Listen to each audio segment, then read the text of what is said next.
শুধু যদি জুলাই অভ্যুত্থানের কথা বলি তখন দেখতে পেয়েছি আমাদের হাতে একটা তালিকা আছে, প্রায় 1400 জন শহীদ হয়েছেন এবং 20,000-এর মতো আহত এখনো ঘুরছে, হসপিটালে আছেন।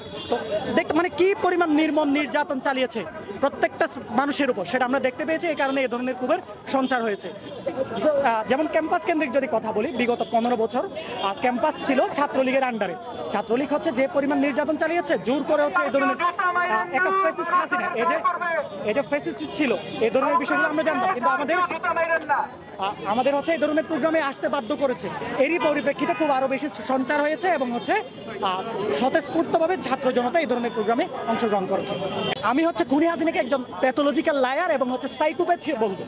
এর সাইকো আচরণের কারণে জনগণের খুব এর প্রতি বিগত 15 বছর যাবৎ যাই করেছে শুধু বলেছে আমার বাবা আমার পরিবার এই করেছে সেই করেছে, দেশের জনগণের কথা একবারের জন্য ভাবেনি।